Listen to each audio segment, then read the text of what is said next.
Far beyond the edges of any human star chart, a small pod drifted through the cold dark, sending out a weak signal that barely reached beyond a few hundred miles. Its lights blinked slowly, calling out to anyone who might hear, though most ships never came this far out. For 3 days it drifted alone, spinning gently, carrying a secret that would soon change everything. The salvage freighter Wandering Star was not built for heroics. It was old, patched together with parts from a dozen different ships, and its crew made their living pulling scrap metal and broken satellites out of empty space.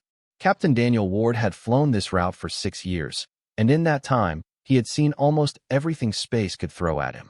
But nothing had prepared him for the faint blip that appeared on his scanner that day. "We have a signal," said Tobias Reed, the ship's engineer, leaning over his console. "Week 1. Might be nothing." Ward walked over and studied the readout. The signal was old technology, not Dominion, not human either. It matched no pattern in the ship's database. "Could be worth something," he said. "Set a course." It took nearly 2 hours to reach the source. When the Wandering Star finally closed in, its lights fell on a small, damaged pod, no bigger than an escape capsule, tumbling end over end through the dark. Its hull was scorched, one side dented as if it had been struck by debris, or worse, by weapon fire. Alina Brooks, the ship's first officer, frowned at the sight. "That's not scrap," she said.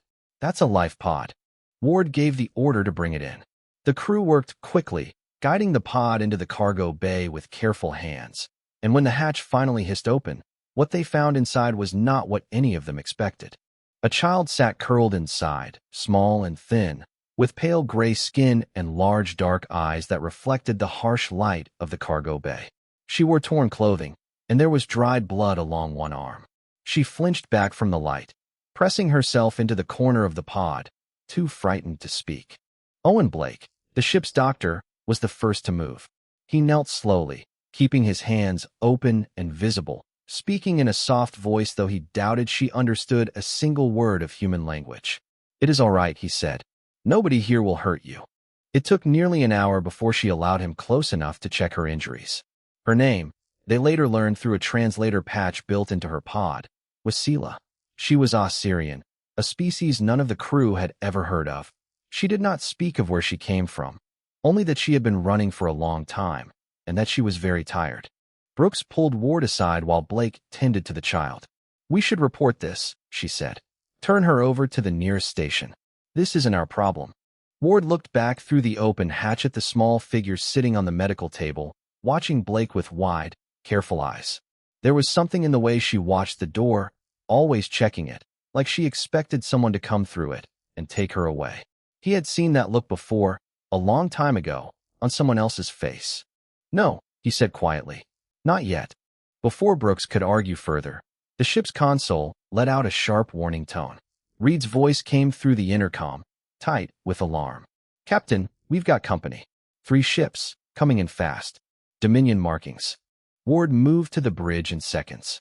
On the main screen, 3 sleek black warships dropped out of warp less than 100 miles away, their weapons already charging, their formation tight and practiced. These were not patrol ships. These were hunters. A channel opened before Ward could even reach for it. A voice, cold and clipped, filled the bridge. "Unknown freighter. This is Dominion vessel Talon 3. You are in possession of Dominion property. Surrender the Osirian fugitive immediately, and you will not be harmed." Ward stared at the screen for a long moment.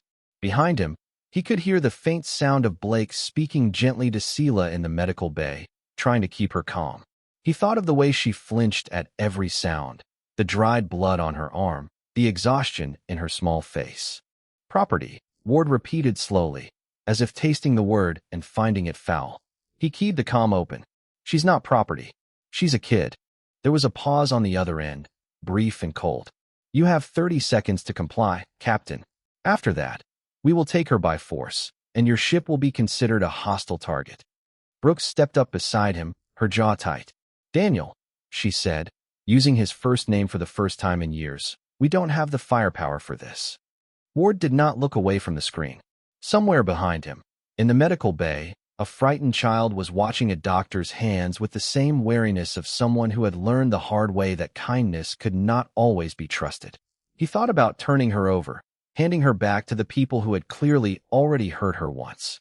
He thought about it for exactly as long as it took to reject the idea completely. "Reed," he said, his voice steady. "Get us ready to move. Brooks, plot every back route you know out of this sector." "And them?" Brooks asked, nodding toward the screen where the countdown had already begun. Ward reached out and closed the channel without another word. The warning light on the console blinked red, counting down the seconds until the Dominion ships would open fire. Somewhere far below, in the little medical bay, Sila had finally stopped shaking. She did not yet know it, but for the first time since her world burned, someone had chosen to stand between her and the dark. The countdown reached 0, and the Dominion ships surged forward. The first shot missed the wandering star by less than 20 feet, close enough to shake the whole ship and rattle every loose bolt in the hull. Warning lights flashed red across every console, and somewhere below deck, something metal crashed to the floor. "Read now," Ward shouted. The engineer's hands flew across his controls, and the ship lurched hard to the side as it dove beneath the line of fire. A second shot grazed the outer hull, sending a shudder through the whole frame, but the wandering star held together. It always had. "Jump is charging," Reed called out. 20 seconds. 20 seconds felt like a lifetime with 3 Dominion warships closing in, their weapons already recharging for another volley. Brooks fired the ship's small defense turrets, more to buy time than to actually damage anything as large as a Dominion cruiser. Ward gripped the edge of his chair and watched the countdown tick down, praying to nothing in particular that the old jump drive would hold one more time. At exactly 0, the stars outside the viewport stretched into long white lines, and the wandering star vanished into the safety of hyperspace, leaving the Dominion ships behind in the dark. For a long moment, nobody on the bridge spoke. Then Brooks let out a breath she had clearly been holding for the better part of a minute. "We are not doing that again," she said. Ward allowed himself a small, tired smile. No promises. Down in the medical bay, Sila had curled into the corner of the room during the chase, her hands pressed over her ears against the sound of the alarms. When Blake finally knelt beside her again, she looked up at him with an expression that was not quite fear anymore, but something closer to disbelief. "They came for me," she said quietly, her voice small but clear through the translator. "You should have given me back." Blake shook his head gently. "That's not how we do things." It took time, but slowly, over the next few hours, Sila began to speak. She told them, in pieces, about her home, a quiet world called Asura, and about the day the sky had filled with Dominion ships. She spoke of running through burning streets with her mother, of hiding in a maintenance tunnel while soldiers searched above them, and of the moment her mother pushed her into an escape pod alone, telling her to run and never look back. "Why do they want you?" Ward asked later, once Sila had fallen asleep in a spare bunk, exhausted from days of fear finally catching up to her. Blake had run a full scan while she rested, and what he found troubled him. "Her body carries something unusual," he said. "A kind of genetic structure the Dominion calls the Codex. From what little I could translate off her pod's database, it seems every Osirian child carries a piece of it. The Dominion wiped out her entire species to control it." Ward sat with that for a long moment. "Control it for what?" "I don't know yet," Blake admitted. "But whatever it is, it's important enough that they sent 3 warships after one child." Reed, listening from the doorway, crossed his arms. "So we've got the most wanted person in Dominion space sleeping in our spare bunk. Great." "She's not a person to them," Ward said. "She's a resource. That's the problem." Brooks leaned against the wall, watching the sleeping child through the open door. She had argued against bringing Sila aboard just hours earlier, but the anger on her face now was not aimed at Ward. "So what do we do? We can't outrun the entire Dominion forever." Ward thought about the question for a long time before answering. He had spent years running cargo, avoiding trouble, keeping his head down and his ship out of anyone's business. It had been a quiet, careful kind of life. But there was something about the way Sila had looked at him earlier, bracing herself to be handed over without complaint, as if she expected nothing less from anyone, that he could not simply set aside. "We don't hide her," he said finally. "We protect her. Properly. I'm filing guardianship papers the moment we reach a station. Human law recognizes orphan minors under captain's protection in unclaimed space. It's an old rule, barely used anymore, but it's real." Brooks stared at him. That will paint a target on this ship the size of a sun. It already has one, Ward said. Might as well make it official. Word of the encounter reached Dominion Command faster than any of them expected. Within a day, the bounty on Sila's return had tripled, and a new order had gone out across Dominion space. Locate the human freighter, retrieve the fugitive, and if the humans resisted, they were to be treated as enemies of the Dominion. The wandering star turned its course toward human territory, the nearest safe harbor still 3 jumps away. Behind them, the pursuit was only beginning, and ahead, Ward did not yet know how many people would be willing to stand with him, or how many would rather see the small, frightened girl handed back to the people hunting her, just to make the danger go away. Sila slept through most of the journey, unaware that somewhere far behind them, a Dominion officer named Doris had just been given personal command of the hunt, and that he had no intention of losing to a single stubborn human captain. News moves strangely fast in the space between stars, faster than any ship can fly, carried by traders and station gossip long before any official report ever catches up. By the time the wandering star reached its first human waypoint, the story of a human captain hiding a hunted alien child from the Dominion had already reached a dozen different stations, growing a little wilder with every retelling. Ward had not expected the message waiting for him at the waypoint. It came through an old, private channel he had not used in years, one connected to a name he had not spoken aloud in almost as long. Heard you picked up trouble, the message read. Heard it's Dominion trouble. Come find me if you need help. Old debts don't expire. The message was signed by a man named Harlan Cole, a former squadron mate from Ward's Navy days, now running cargo out of a mid-sized trading post 2 jumps away. You trust him? Brooks asked, reading over his shoulder. With my life, Ward said. More than once, actually. They set course for the trading post, and along the way, Ward finally told his crew the part of his past he rarely spoke about. Years earlier, before the Wandering Star, before salvage runs and quiet routes through empty space, Ward had served as a Navy pilot during a border conflict with the Dominion. During one evacuation, his squadron had been ordered to hold a line while civilian transports escaped a besieged colony. He had held that line. But by the time reinforcements arrived, the transport carrying his own daughter, sent ahead earlier that same day for safety, had been destroyed by Dominion fire meant for someone else entirely. He did not tell the story often, and he did not tell it well, but by the end of it, nobody on the bridge doubted why he had refused to hand Sila over. I couldn't save her, Ward said quietly. I can save this one. The trading post welcomed them with more warmth than Ward expected. Harlan Cole met them personally at the docking bay, a broad, graying man with a laugh that carried across the whole station. He did not ask many questions about Sila, only knelt to her level, offered her a small ration bar, and told her she was safe here. It was the first time since her rescue that Sila allowed herself something close to a smile. But safety, as always, did not last long. 2 days later, while the Wandering Star was still docked for repairs, 3 bounty hunter ships arrived at the station, flying dark, unmarked vessels built for speed rather than comfort. They demanded docking access under a false cargo registration, and station security, unaware of the danger, nearly let them through. The fight that followed was fast and messy. The bounty hunters stormed the docking corridor with stun weapons, intending to take Sila quietly and vanish before anyone could stop them. Brooks and Reed held the corridor as long as they could, while Blake rushed Sila toward the ship. But one hunter slipped past the defense line, cornering the frightened child in a narrow maintenance hallway. What happened next, none of the crew fully understood, not even afterward. Sila, backed against the wall with nowhere left to run, raised both hands instinctively, and a sudden pulse of pale light burst outward from her, knocking the hunter off his feet and shattering the overhead lights along the corridor. She stood there afterward, shaking, staring at her own hands as if they belonged to someone else. Blake reached her seconds later, pulling her close, checking for injury, and finding none. It's all right, he said, though his voice trembled slightly. You're all right. Ward arrived just as the last bounty hunter was subdued by station security, drawn in by the commotion.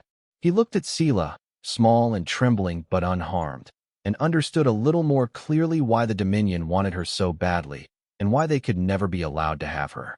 The attack, rather than scaring the station into caution, did the opposite. Within hours, footage and rumors of the failed bounty hunter raid spread across every trading channel in the sector. The story of the human captain who refused to give up a hunted child, and the small alien girl who had defended herself against armed hunters rather than be taken, spread even faster than before. By the time the Wandering Star left the trading post, repaired and resupplied, 3 other independent captains had already reached out, offering safe routes, false trails, and quiet support. Ward had not asked for an army, but without meaning to, he was slowly gathering one. Grand Marshal Doris had hunted rebels, pirates, and enemies of the Dominion for 30 years, but he had never once needed his entire fleet to catch a single unarmed child. The reports crossing his desk made no sense to him. 3 warships outrun by a salvage freighter. A team of professional bounty hunters defeated on a civilian trading post.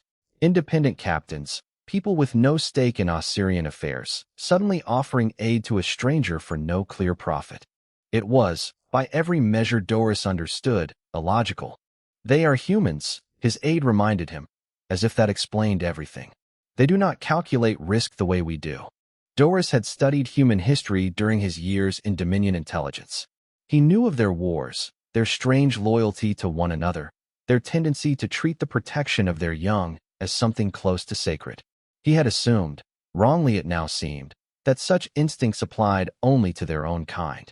The fact that a human captain had extended that same fierce protection to an alien child, one not even of his species, unsettled Doris more than he cared to admit. He requested, and received, personal command of the hunt. Within a day, an elite strike fleet, faster and better armed than the patrol ships sent before, launched toward the last known heading of the Wandering Star. Meanwhile, deep in human territory, the story Ward had never meant to start was reaching places far beyond his control. Reports of the rescued Osirian child, and the captain who refused to surrender her, had reached human colonial government channels. What began as a minor incident report was quickly becoming something far larger. And what happens, countered another, when every colony learns that our government stood by while a child was handed back to be executed, simply to avoid inconvenience? Ward knew none of this as the Wandering Star approached Meridian Station, a small human border outpost sitting at the very edge of neutral space. It was not much of a fortress, built mostly for trade inspection and refueling, with only a handful of defense turrets and a single aging patrol cruiser stationed there for emergencies. But it was the last safe harbor before open Dominion territory, and Ward had nowhere else left to run. "They'll catch us before the next jump charges," Reed said grimly, studying the sensor readouts. "That strike fleet is faster than anything we've outrun so far." Ward looked at Sila, sitting quietly in the corner of the bridge, wrapped in a blanket too large for her, watching the crew with the same careful eyes she had worn since the day they found her. She had stopped flinching at every sound weeks ago. She had started, cautiously, to trust them. "Then we stop running," Ward said. He requested emergency docking at Meridian Station and, for the first time since leaving the trading post, made no attempt to hide who was aboard his ship. Station Command, alarmed at the size of the approaching Dominion fleet, contacted Ward directly, demanding an explanation. "You're about to bring a war to our doorstep," the station commander said over the comm, her voice tight with barely controlled panic. "No," Ward replied. "I'm about to find out if anyone here still means what they say about protecting the innocent." It was not much of an answer, and he knew it. But within an hour, something unexpected happened. The station's single patrol cruiser powered up its engines and moved into defensive position beside the Wandering Star, rather than away from it. Then, one by one, 3 more ships arrived, small independent traders and old Navy friends who had been quietly following Ward's trail for days, drawn not by orders, but by the same story that had been spreading across every channel in human space. It was not an army. It was barely a defense force at all against what was coming. But as the Dominion strike fleet dropped out of warp at the edge of the system, weapons already charging, Ward stood on the bridge of his small, battered freighter, flanked by a handful of ships that had chosen, without being asked, to stand beside him. Sila moved quietly to stand near him, her small hand slipping into his without a word. Ward looked down at her, then back at the growing line of Dominion warships filling the viewport, and understood that whatever happened next, there was no more running left to do. The silence before a battle is its own kind of sound, heavy and complete, and it settled over Meridian Station the moment the Dominion fleet finished forming its attack line. 12 warships hung in the black, weapons charged, waiting only for the order to fire. Against them stood a handful of human ships, old, mismatched, and hopelessly outgunned. Grand Marshal Doris opened a channel to the station, his voice calm in the way of a man who had already decided how this would end. "Last chance," he said. "Surrender the Osirian child, and the rest of you may leave unharmed. Refuse, and this station will be added to the long list of places that made the same mistake." Ward stood on the bridge of the Wandering Star, Sila close beside him, and did not hesitate. "No," he said simply, and closed the channel. The Dominion fleet opened fire seconds later. The battle that followed was chaos, bright bursts of weapons fire lighting up the dark, the station's defense turrets doing what little they could against ships built for war. The Wandering Star, never meant for combat, took a glancing hit along its hull that sent sparks showering through the lower decks. Reed fought to keep the engines running while Brooks coordinated the small defense fleet's movements, buying time nobody was certain they actually had. "Captain," Blake called urgently over the comm. "I think she's found something. In the Codex data. You need to see this." Doris had not been hunting a weapon. He had been hunting the only known cure to a disease his own government refused to admit existed, intending to control its release entirely, deciding who among the Dominion's citizens would live and who would not. "We need to get this out," Ward said. "Everyone. Every channel we can reach." Reed patched into every open frequency in the sector, human and Dominion alike, broadcasting Sila's decoded data alongside a recording of Doris' own words, admitting the truth of the Codex's purpose during the earlier standoff. The message spread instantly, reaching not only Dominion Command, but the crews of the very warships currently firing on Meridian Station. The effect was immediate. Confusion spread across the Dominion fleet's communications as officers, many of whom had lost family members to the same hidden blight, began questioning their orders. One ship broke formation entirely, refusing to continue the attack. Another hesitated so long that its captain was relieved of command mid-battle by his own crew. Doris, watching his fleet's discipline crumble in real time, made one final, desperate attempt to force the issue, ordering a direct assault on the Wandering Star itself, determined to end the matter before the truth could spread any further. It was the human patrol cruiser from Meridian Station, small and outdated but positioned perfectly, that intercepted the strike, taking damage meant for Ward's ship and buying just enough time for 2 more human Navy vessels, drawn finally by unofficial orders too many people had chosen to ignore, to arrive at the edge of the system.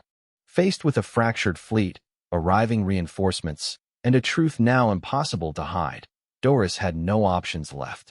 His own flagship's crew, upon receiving new orders from Dominion High Command demanding his immediate recall pending investigation, quietly stood down without waiting for his approval.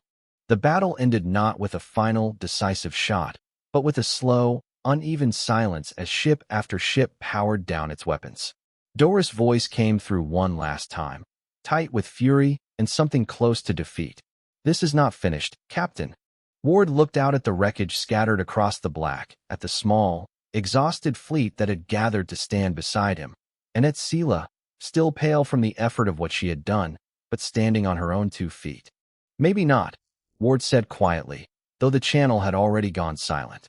"But it's finished for today. Peace, when it finally comes, rarely arrives all at once. It settles slowly, the way dust settles after a storm has passed, one quiet day stacked carefully on top of another until people finally trust it will last." In the weeks following the battle at Meridian Station, the Dominion's official response came slower than anyone expected. Grand Marshal Doris was recalled to face investigation, not for his failed hunt, but for the very thing that had started it, concealing the Blight's existence and attempting to control the only known cure for personal and political gain. What happened to him afterward, the crew of the Wandering Star never learned in detail, only that his name stopped appearing in Dominion Command broadcasts entirely. The bounty on Sila was quietly withdrawn. In its place came something far stranger, an official, if reluctant, request from Dominion scientists for cooperation in studying and distributing the cure hidden within Codex data, now that its existence could no longer be denied. Ward agreed to share what they had learned, but only with conditions attached, insisting that any Osirian survivors found in the process be treated as people, not property, ever again. Word of the arrangement spread across both human and Dominion space, carried the same way the earlier rumors had, faster than any official statement could manage. The story shifted with each retelling, but the core of it stayed the same. A human captain had been asked to hand over a hunted child, and instead of calculating the risk, he had simply refused. Meridian Station's commander, once furious at the danger Ward had brought to her doorstep, later admitted in a report that she had never seen her own people rally together so quickly or so completely for a cause that offered them nothing in return but the simple fact of doing what felt right. Aboard the Wandering Star, life slowly returned to something resembling normal, though nothing about the ship or its crew was quite the same as before. Sila, once too frightened to speak above a whisper, had begun asking Reed endless questions about the engines, and had taken to following Blake around during his rounds, learning what she could about the medical bay with a curiosity that seemed to surprise even herself. On the day the guardianship papers finally cleared human colonial registry, making Ward her legal guardian under law rather than simple circumstance, Brooks found the captain standing alone near the cargo bay window, looking out at the stars in a way she had not seen him do in years. "Regretting it yet?" she asked, only half joking. Ward shook his head slowly. Not for a second. Behind them, Sila's voice carried down the corridor, laughing at something Reed had said, a sound none of them had heard from her in the early days aboard the ship. Brooks smiled despite herself. "The galaxy's going to keep watching us, you know," she said. "After all this, people don't forget a story like ours easily." "Let them watch," Ward said. That evening, Ward found Sila sitting alone in the observation deck, knees pulled up to her chest, staring out at the endless field of stars the way she often did when her thoughts drifted toward home. He sat down beside her without a word, giving her the space to speak if she wanted to, or stay silent if she didn't. "Do you think they'll leave us alone now?" she asked eventually, her voice small. Ward considered the question honestly before answering. "Maybe not forever," he said. "The galaxy's a big, complicated place, and there will always be someone who thinks they know better than the rest of us what a person is worth. But you're not running anymore, Sila. Whatever comes next, you won't face it alone." Sila was quiet for a long moment, watching the stars drift past the viewport. Then, for the first time since the day they had pulled her broken escape pod out of the dark, she leaned her head against his shoulder and let herself simply rest. Far across the galaxy, in quiet conversations aboard trading posts and military stations alike, people continued to repeat the story of the human captain who had refused to let a hunted child become a bargaining chip, and of the small, frightened girl who had grown, slowly, into someone who no longer needed to be afraid. It was not the end of their story. New dangers, new questions about the Codex, and new challenges for a galaxy learning to see humanity differently were still waiting somewhere ahead. But for now, aboard a small, battered freighter drifting quietly through open space, that was enough.